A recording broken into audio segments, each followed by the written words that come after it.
Okay, Miss Alice. Um, you've been seeing me since 2010. And could you tell everyone your original problem, how it started, just a brief snapshot? Okay. I awoke in the night with a really strong electrical type, as though somebody had done a taser on me. That's what it felt like. How long ago? 2000 and I could be corrected, but somewhere in the neighborhood of 2003, 2002. Okay. It's been that long ago. And I was referred to a pain management specialist to whom I went, and I had several the shots given. Initially, the shots in my back were effective.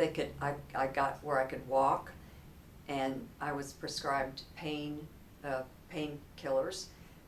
Eventually, the shots became less and less effective, and I moved on to what's called neuroplasty, where they do a little bit more.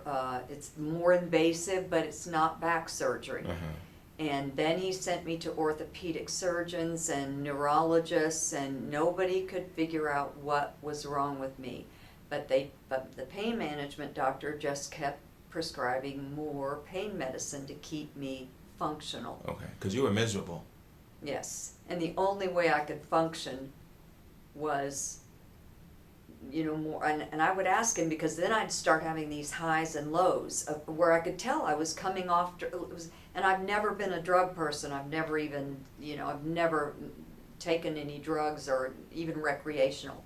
But from descriptions told to me, I could tell I was coming off of, down from a high, basically. Yeah. So I said, well, can we lower the dosage and maybe give it more often? And their answer was always just, oh no, we'll just increase the dosage. By the time I finished, I was on 50 milligram morphine patches every 48 hours, plus hydrocodone 4 a day. Actually, Norco was the Wow.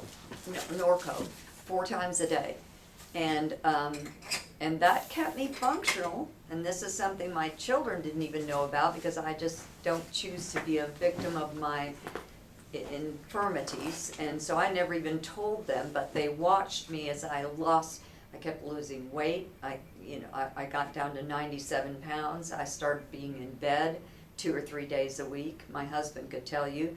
And then I'd get up and have a couple of good days, and then I'd be, and it was very frustrating, because nobody could tell me, other than the MRI reflected that I had a ruptured disc and a piece of fractured vertebrae. Okay. But nobody could tell me that, okay, we can do this surgery and this will work. I even went so far as to have one of those pulsator things, and I've forgotten the name, implanted in me. Oh, you did have one of those? Yes. And it did not relieve my pain, and thankfully my doctor was honest enough to say, if it doesn't at least relieve your pain by 50 to 75%, I won't do it. So they put a preliminary one in. Mm-hmm. Yes. Okay. And it didn't. It Okay. just didn't. It bothered me more than it helped me. So they didn't end up doing that, and since no surgeon could tell me, now the most they ever told me was, we can try this and it might work. But I don't want someone cutting into my spine on a might. Yeah. So So who? the fact of the matter is, I had a recommendation from a neighbor of mine who was suffering from cancer and was in a lot of pain, and he gave me your card and said, you need to see this guy. And so then I came in and saw you for the first time. And So I saw you May 2010. So you were suffering for 2-3 years. longer than that, from Golly. 2003, at least 2003. Because I remember when you first came in, your gut, you couldn't digest food, you Right. couldn't hold anything down. That's because the opiates has shut down your gastrointestinal system. Incredible. Now I'm gonna say something, and I just looked at this, but we've seen you probably about 50 times over the past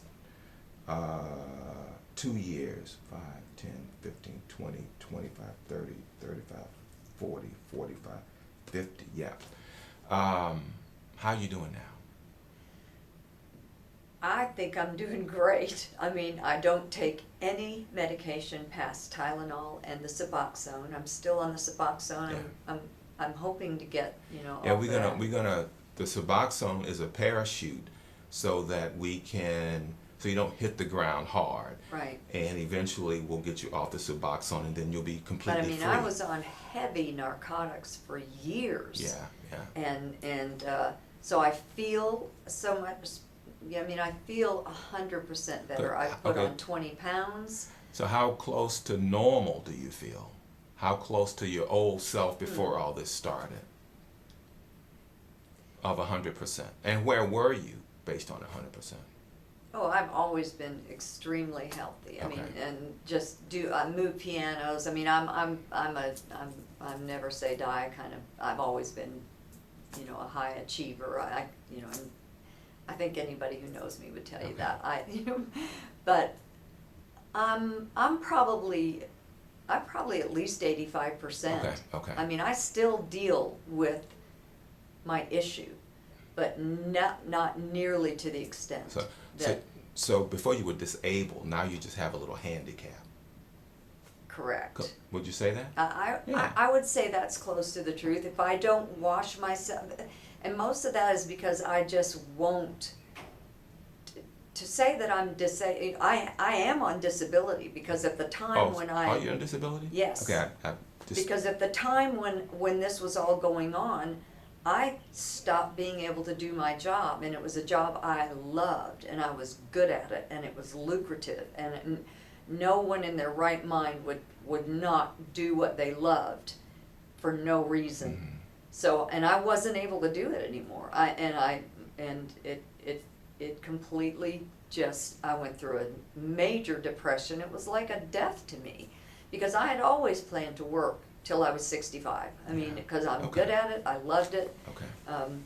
I wasn't able to do that anymore, so I did have to apply for disability. It's the only thing that kept us alive. So you were. Now, way back then, did anybody ever say acupuncture at all? So it was all those high-tech procedures. Okay. All right. And you would obviously you recommend it to people. Oh, Yeah. everyone that knows me and doesn't know me, if they, Okay. I. Okay. Appreciate it. Thank you.